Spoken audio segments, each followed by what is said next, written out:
ભાજપના સિનિયર આગેવાનો જો ફરિયાદ કરતા હોય હા હા હા તો પછી મારે થોડુંક વિચારવું તો જોઈને એમ. એક જણો કઈ તો અત્યાર સુધી તારી વાત હતી અમે આ કાને હાંભળી ને ઓલા કાને કાઢી એમ.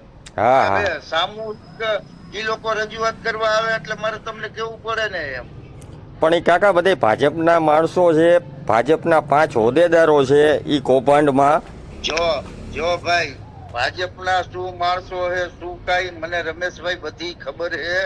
ટૂંકમાં અત્યારે મારે પરિસ્થિતિ ગંભીર હે. કા તમે આમાંથી થોડાક પાછા હટી જાઓ, હા હા બરાબર હે, અને કા સ્વેચ્છાએ તમતારે મને તમે રાજીનામું આપી દો. તમને જે યોગ્ય લાગે એ કરો એમ. હા મુદ્દો લેવા હોય તો તું તારે લે, મને કોઈ વાંધો નથી. ના અને હું ના અહીંયા કણે 5-7 જણા હે એને તો કહી દઉં કે હા ભાઈ મેં રમેશ ને કહી દીધું હે એમ. તમે હજી રમેશ રબારીને સમજવામાં તમે થોડીક ભૂલ કરી કે હું ટૂંકમાં આપણે લડી છીએ, ભાજપ વિરોધી લડી છીએ, અને તમને ભાજપવાળા તમને એ કહે એટલે તમારે રાજીનામું કાકા લઈ લેવો આવો નિર્ણય ટૂંકમાં એક તમે સમજ્યા નહીં મને મળવાનો.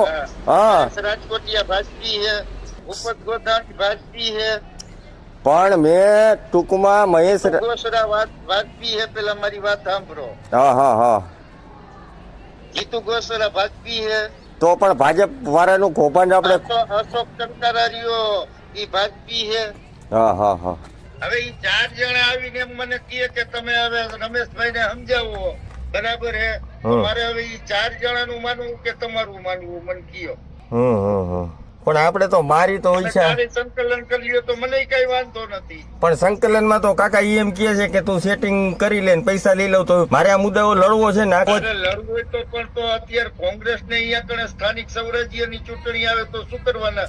મને અત્યારે મારી જો હવારમાં હું સીમા પાંદે ઉભો તો ભૂપત જિલ્લા પંચાયતે ગયો, મને કે ભાઈ મને પાછો વારો તો સારું હો ભાઈ સાહેબ. હવે મને હવારમાં ઈ કેતો ગયો સીમા પાંદે મેં એને માવો ખવડાવ્યો. પણ કાકા દુઃખ મને એ થાય છે કે ભાજપના હોદ્દેદારો વિરુદ્ધ લડું, ભાજપનો ભ્રષ્ટાચાર ખુલ્લું કરું, તો એના કહેવાથી મારું કોંગ્રેસ આગેવાન રાજીનામું માંગે છે. તમે સમજો છો? મને હું કોંગ્રેસી હે પેલા, પણ એની પાછળ કેના સામે લડું છું એ તો તમે જોવો. હા, કેના સામે લડું છું હું? પણ તું લડ ને, હું કે તને ના પાડું. લડ તું તારે, હું તને ના પાડું. સમય આવે તો તું મને એમ કે કાકા હવે મારો આ પ્રશ્ન સોર્ટ આઉટ થઈ ગયો, બરાબર હે, અને આપણે આમાં કણે ભવ્ય જીત મેળવી અને પસ્તું આવજી ને તો હું તને નો બેહારું તો કેજે. ઓકે કાકા, હાલો મને 2 દિવસનો ટાઈમ આપો. મારે રાજીનામું કેવી રીતના દેવું ને કેવી રીતના દેવું. કાંઈ વાંધો. હા.